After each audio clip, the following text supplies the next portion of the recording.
2024 has been a nightmare year for a lot of companies, especially Warner Brothers. They admitted that they had lost over $200 million on Suicide Squad Kill the Justice League, a game that absolutely nobody asked for, but now they're admitting Multiverses underperformed, contributing to another $100 million hit to revenue in its games business. I have a few different things to show off, but before I get into the topic, if you enjoy the content I create, check out the links in the description, join the community in my live streams, and consider supporting through Patreon or YouTube memberships. Now, I can't say I'm all that surprised. When you are pumping out live service slop, you're bound to lose a lot of money. This is just not a strategy that is really leading any major companies to victory right now. Very few and far between do live service titles actually do it correctly and in a way that gamers are fine with, like Helldivers 2, for example.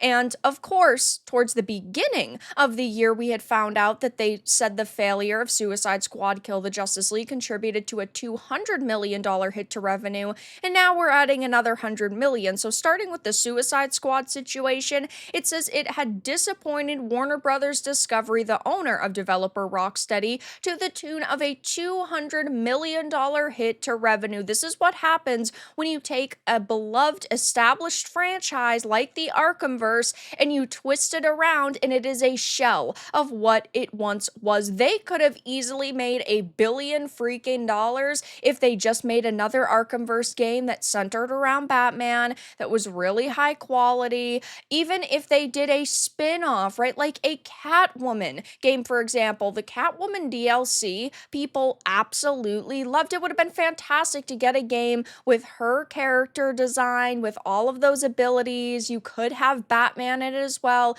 You could have characters like Poison Ivy and Harley Quinn. You could have tried to do a decent game, and even if it was just decent, it would have made a lot of money. But they decided to go in the modern audience direction, which means they took your favorite characters like Batman, absolutely desecrated them. You had them, of course, pissing on the other Justice League characters, right? You have, of course, Harley Quinn going the route of feminism, trashing her older outfits, saying she doesn't need a man anymore like Joker. You had the Greta Thunberg Poison Ivy. It was a nightmare. And all they had to do was listen to fans, and then they could have made bank, but that's not what happened here. Reporting its Q1 financial results, Discovery said its game's revenue declined significantly as a result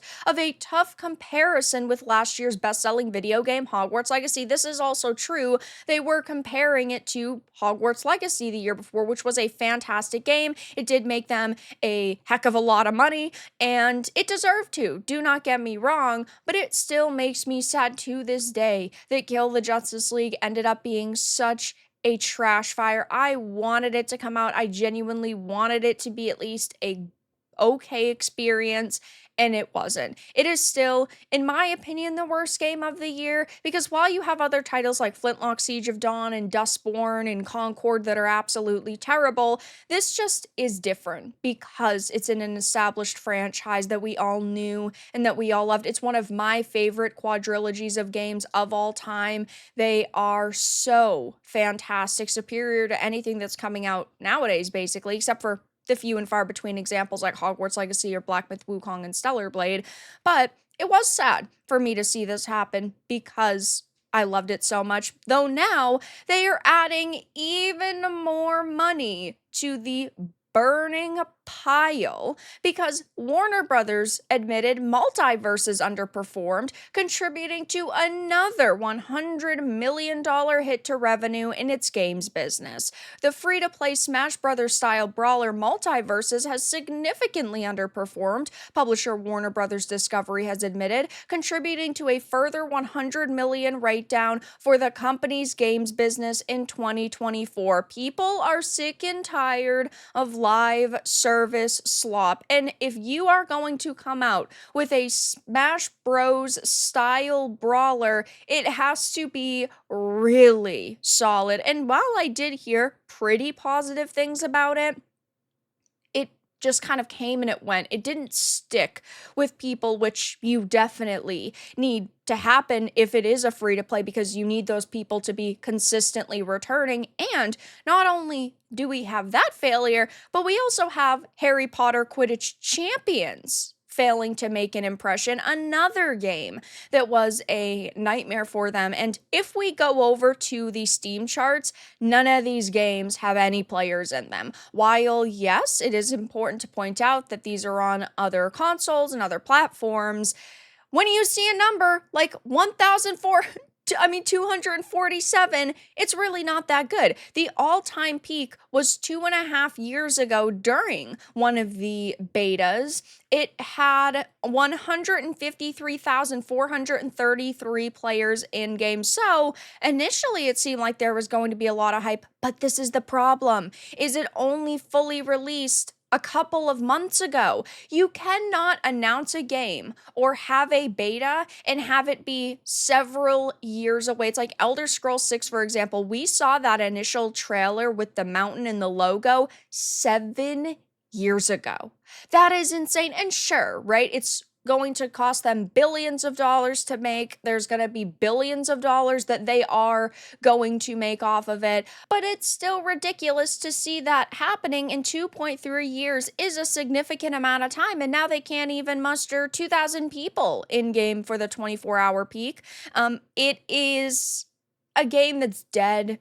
It, of course, in May when it released, had 114,000 players, which was still pretty freaking good, but it very quickly declined. And since August, they haven't been able to get over 5,000 players in game, so that's terrible. Moving on to Kill the Justice League, the all-time peak was at release 13,459 in game, and 24-hour peak 255 and 140 players in game right now. Just abysmal. Then you also have the game that only had launched 2 months ago, Quidditch Champions, and that only had an all-time peak of 6,574. It had 221 players in game right now, 311 for the 24-hour peak. And I remember when Hogwarts Legacy came out, everybody was begging for a Quidditch game, saying this would be so amazing if you would just add Quidditch into this game or you'd release one. And this just didn't stick with audiences either. So they are facing failure after failure after failure. And I can't say that I feel all that bad. They have some amazing franchises and some amazing characters at their disposal, and yet they constantly squander them. And we know with Kill the Justice League, there's a lot going forward. They are going to be adding Deathstroke. They are going to be adding back in the real Batman, or a version of the Batman that is extremely close to the Arkhamverse version. And I'm sure that's going to bring some people back because they want to play as some of their favorite characters, but this game in totality is dead. MultiVersus in totality is dead. Quidditch Champions is dead. None of these are smashing successes for Warner Brothers games, and I do most certainly think they're going to have to change their strategy going forward. We know that they have greenlit Hogwarts Legacy 2, but that's still going to be years before it comes out. They only just had confirmed that it is in the works. They said that they wanted to focus on some of their existing franchises and IPs. They wanted to focus on DC, but more specifically Batman. It just seems like they are going to have to realize they have to change their tune and can no longer push out live service slop. So of course I will be keeping my eye on this. They don't really have any other major releases anytime soon, so I think they're going to continue to take hits, especially with all these failures. But for now, that's all that I really had to discuss in this video. Let everyone know your thoughts in the comments below. If you enjoyed this, give it a like, and if you didn't, give it a dislike. I appreciate your support either way, but I'll talk to you all again in the next video really soon.